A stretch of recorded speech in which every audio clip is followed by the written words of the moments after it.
Well, in celebration of National Safety Month, the ag industry is highlighting a new emerging safety or health issue each week. And this week, we're focusing on slips, trips, and falls. Joining us now is Progressive Ag Safety Day Program Specialist Bernard Geschke. Thanks for joining us, Bernard. So how does this week's topic align with lessons offered at Progressive Agriculture Safety Days?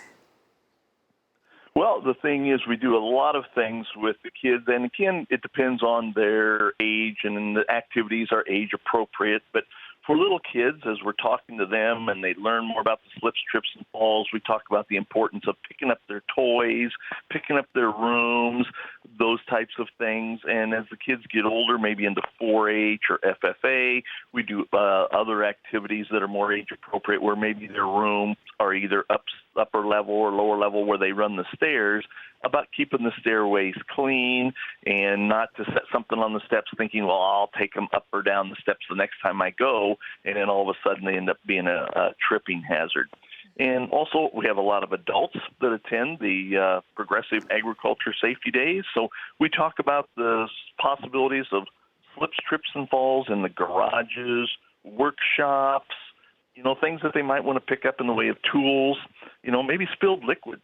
They're usually an oil-based product, and a lot of those things can be related to the slips, trips, and falls. Absolutely. I think a lot of people now looking down at their cell phones instead of really paying attention to what they're doing while walking is something we also have to keep in mind. Talk about the ways that we can avoid tripping hazards on the farm. Well, as far as the slips or the walking hazards, being distracted, we've probably all seen videos where people have been on their phone and they've walked into a pole or into a waterfalls or something. Oh my gosh, that's so funny. But there are really people out there getting hurt by these distractions. So at the Progressive Ag Safety Days, we've got several things that we do, again, as a hands-on activity. Some of the places do have access to simulators that they can use, but a lot of our safety days will give the kids an activity where they have maybe 2 or 3 tasks they have to do at the same time. And maybe those 2 or 3 tasks that they're doing are hands-on, eye-hand coordination, maybe walking through a chalk path that has been drawn out onto the sidewalk or that type of thing, and giving them several things to do. And a lot of kids don't realize that it's hard, if not impossible, to do 2 or 3 tasks and do it safely.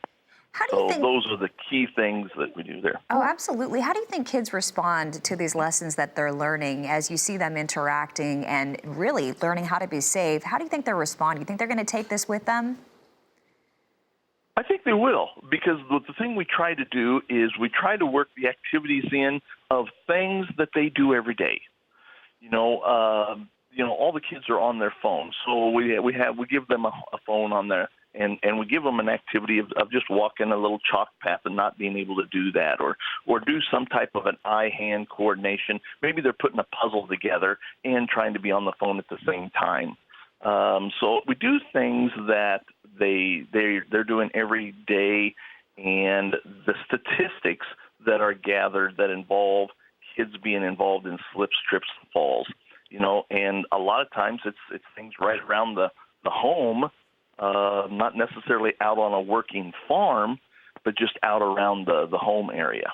Well, we appreciate what you're doing to help educate young people. Progressive Agriculture Safety Day Program Specialist Bernard Geschke, thank you so much for joining us.